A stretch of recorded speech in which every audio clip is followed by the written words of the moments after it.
Graça e paz, meus irmãos. Aqui quem está falando com você é a sua irmã Cléia, amém? Quero desejar a todos aí uma boa semana, que sejam todos bem-vindos aqui no nosso canal Alerta Povo Crente. Gostaria de pedir aos irmãos que compartilhem esses vídeos, compartilhem essas mensagens. Gostaria de pedir aos irmãos que se inscrevam no nosso canal, amém, irmãos? E como foi falado na semana passada,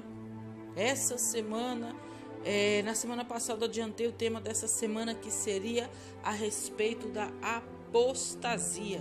Como tá aí no comecinho do vídeo aí, já deixei até o tema para você se adiantar. E eu gostaria aqui de estar lendo com os irmãos já então o tema desse vídeo, que está em 1 Timóteo 4:1.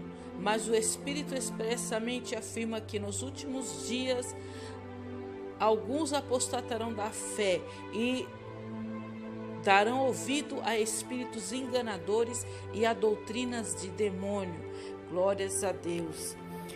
Meus amados irmãos, eu gostaria aqui de falar já com você que quando eu selecionei o tema semana passada, apostasia, eu já estava aí com mais ou menos algumas coisas montadas para estar falando. Mas durante a semana, o Senhor foi modificando essa mensagem. Porque eu ia trazer uma mensagem assim bem focalizada nesse tema apostasia, que nós sabemos que nos dias de hoje a coisa mais fácil que tem é você falar de apostasia, não é verdade?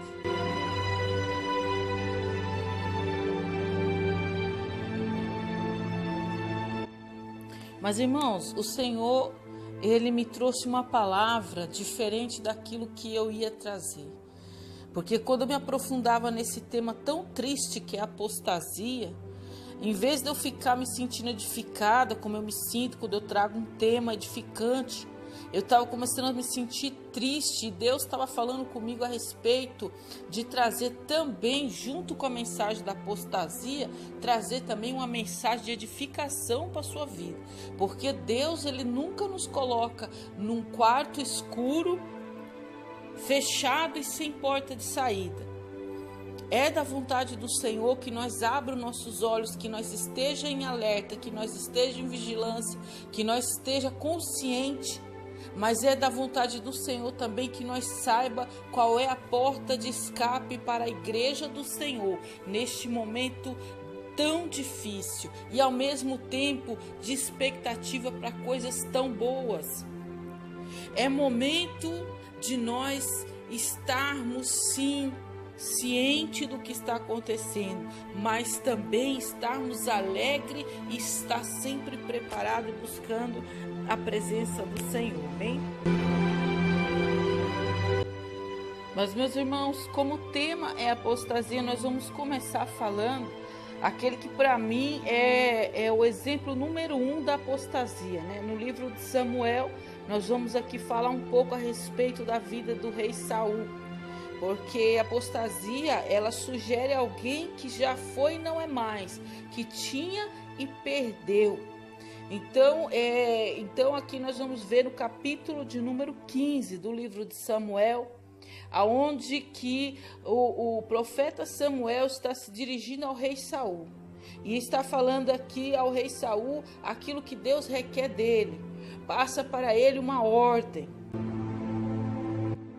E a ordem é para que ele vá e lute contra os amalequitas e destrua tudo, o rei dos amalequitas, destrua todo aquele povo, todo o seu gado. E nós já sabemos a história, que o rei Saul não obedeceu a palavra. E eu já quero falar aqui para você, para encurtar o nosso tempo, para que nós venha tomar cuidado. Por quê? Porque é caminho dos apostatados não ouvir e nem seguir a palavra do Senhor. A palavra do Senhor é a ordem do Senhor para a nossa vida. E aqui nós vemos aqui no livro de Samuel que Saul não fazia isso. Pelo contrário, ele fazia aquilo que ele queria, aquilo que ele achava que era bom.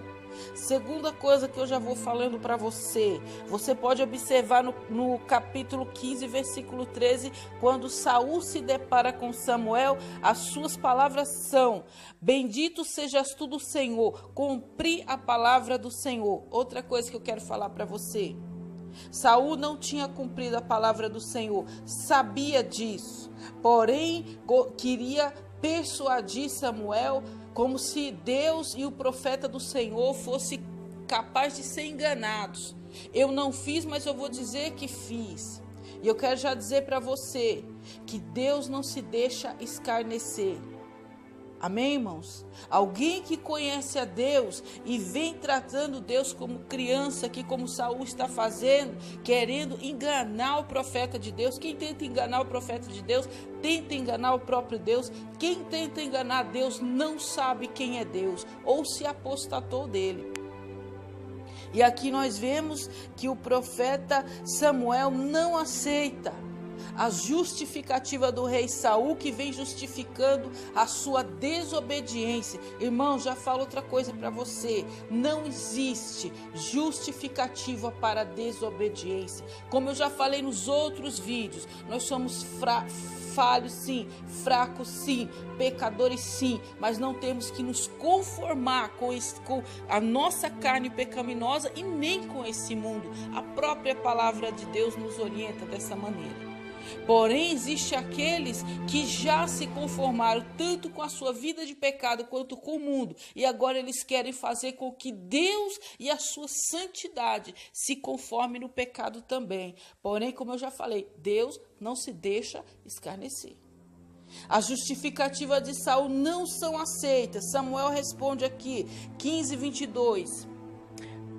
Porventura, os holocaustos e sacrifícios são tão agradáveis ao Senhor como a obediência à voz do Senhor?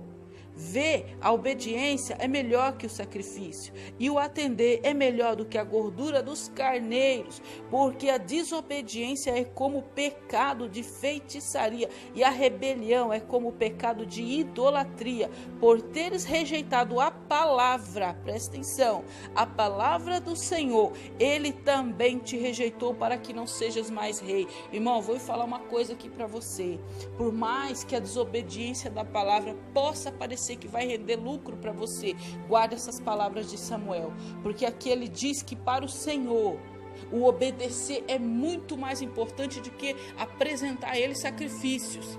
Se o que você tem apresentado a Deus é fruto da tua desobediência, se você tem se desviado da palavra para poder adquirir esses frutos e apresentar diante de Deus, irmão, em nome de Jesus, eu te falo agora, se arrependa, porque foi assim que Saul foi rejeitado, porque ele achava que Deus não precisa que homem dê força para ele em nada. Tudo que Deus quer, Deus é o dono do ouro, da prata, e tudo que ele quer está sobre a sua face. Deus consegue tudo o que quer, não precisamos desobedecer a Deus para ajudá-lo. É isso que eu quero dizer para você. Não entre nesse mundo apostatado. Não ache que você pode fazer isso ou aquilo errado, porque o diabo sempre vem com essa justificativa. Assim você vai conseguir render mais, assim vai dar mais frutos, assim vai ser mais bem sucedido, vai dar mais ibope, assim o negócio vai virar. Se você ficar desse jeito aí que a palavra fala, não, você vai perder. Aqui pode ver que Samuel, quando ele fala a respeito disso, ele cita a questão da rebelião. Ele fala aqui que a rebelião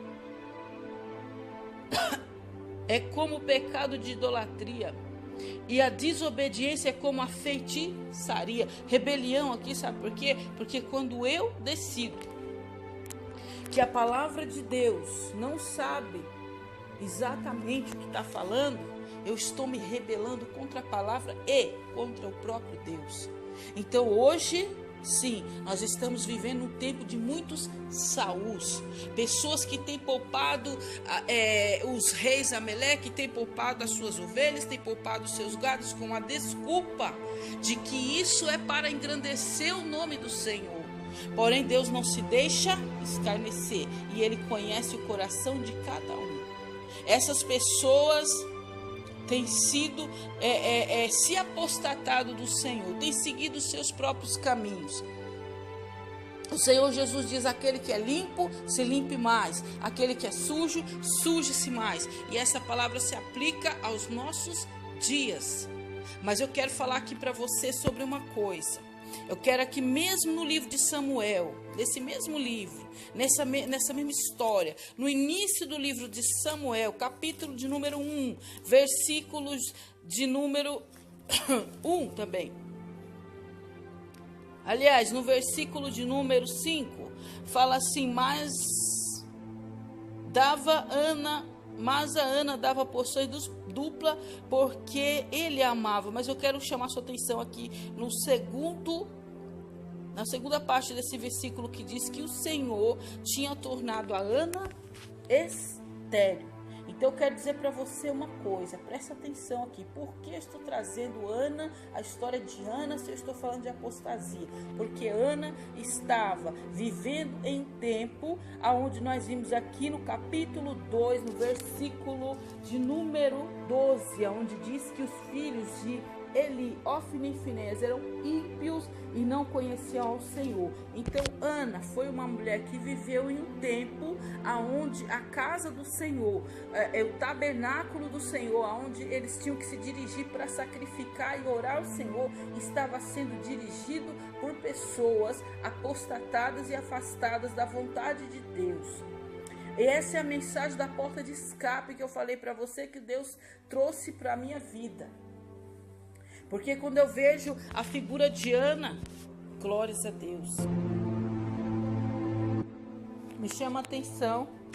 Porque quando eu vejo o espinho, vamos dizer assim, o espinho na carne que Ana tinha. Qual era esse espinho? O espinho que Ana não podia ter filhos. Ana vivia humilhada, chorando, angustiada, nem mesmo apetite para comer, sofrendo. E a palavra de Deus diz que foi o Senhor que fez Ana ficar estéril. Porém, quando Ana se dirige ao tabernáculo, essa dor, esse sofrimento, essa angústia, essa aflição torna Ana uma buscadora de Deus. Ana anseia estar na casa do Senhor, orando e se derramando o seu coração perante o Senhor. E eu quero dizer uma coisa também para você nesse momento. Quem sabe que nesse momento, tudo que nós temos passado, toda aflição, toda perseguição, toda angústia que nos leva a estar de joelho perante o Senhor, a derramar as nossas vidas perante o Senhor. Isso tudo é estratégia do Senhor, é permissão do Senhor para que nós venhamos a estar ligados nele. Eu quero dizer aqui para você que no versículo de número 14, Ana, esposa de Eucana, estava orando ao Senhor, se derramando, chorando copiosamente diante do Senhor, e se depara com um sacerdote que já tinha perdido a sua visão espiritual. Os seus olhos espirituais estavam fechados, e ele ali acusa Ana de estar embriagada. E diz aqui: até quando estarás embriagada? Afasta de ti este vinho. Mas aonde Deus falava comigo, que me chamou a atenção, é que se nós parássemos para pensar, nos dias de hoje, vamos supor que uma acusação dessa não seria suficiente para que nós dessemos uma mal resposta. Para que nós olhássemos de repente, vamos supor que Ana não estivesse tão aquebrantada diante do Senhor. Quem sabe ela olharia para Eli e diria: mas quem é o Senhor para me acusar? E jogaria ali todo o erro da casa de Israel, do tabernáculo. Mas não, é isso que me chama a atenção. Ana não estava nem sequer informada sobre aquelas coisas. Ana estava tão focalizada na sua angústia, no seu sofrimento, estava tão empenhada em buscar a Deus. Ana não estava envolvida com os problemas que estavam acontecendo naquele tabernáculo. Ela se dirigia àquele tabernáculo para se derramar a sua alma angustiada na presença do Senhor, ao ponto que quando ela é acusada de estar embriagada, ela não responde com uma resposta áspera, não responde mal educadamente, mas ela diz aqui no versículo 15, olha a resposta de Ana: não, meu Senhor, eu sou uma mulher angustiada de espírito. Não bebi vinho, nem tampouco alguma bebida fermentada, mas tenho derramado a minha alma na presença do Senhor. Não penses que a tua filha é indigna. Tenho falado até agora pelo excesso dos meus lamentos e da minha angústia. Então a Bíblia fala aqui no versículo 17, Eli disse: vai em paz, e o Deus de Israel te conceda o pedido que fizeste. Amém? Meus irmãos, quando eu vejo essa palavra, eu me lembro das cartas do apóstolo Paulo, que nos orienta a nos regozijar das nossas aflições. Perceba que a aflição de Ana fazia e tornava ela imune a qualquer outra coisa. E a sua fé não foi abalada em nenhum momento, mas Ana vivia buscando a Deus.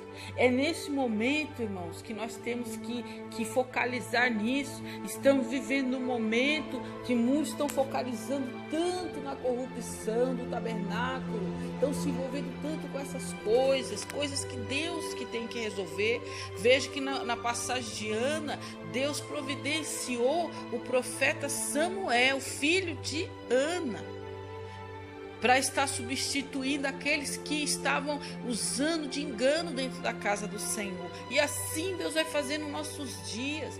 Deus, Ele está vendo aqueles que é limpo, que tem se limpado, e aqueles que têm procurado se sujar. Deus contempla todos. Porém, a mensagem do Senhor para a sua igreja é: seja como Ana, focalize no teu crescimento espiritual. Ana queria gerar a bênção diante do Senhor. Ana queria gerar o seu filho, era isso que ela precisava.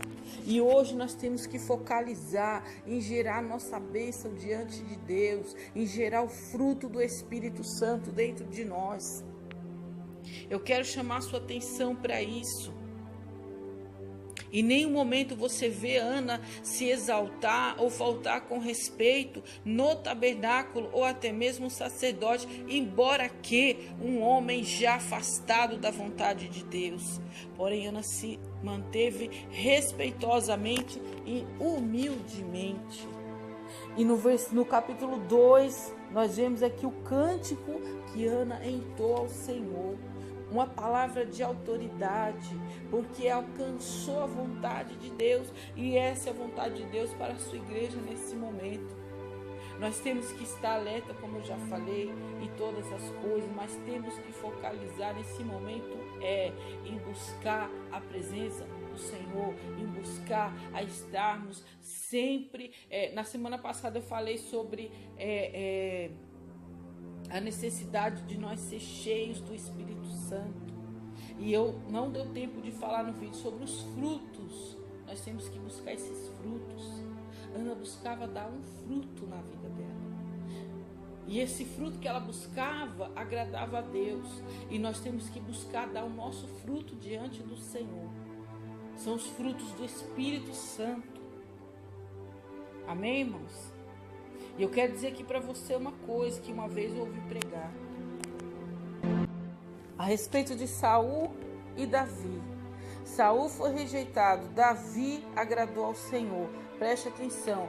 Saul não cometeu o pecado que Davi cometeu. Davi adulterou, porém Davi sofreu, padeceu, passou o que teve que passar. Porém Davi se reconciliou com o Senhor, porque Davi reconheceu o seu pecado quando Deus mandou o profeta falar com ele.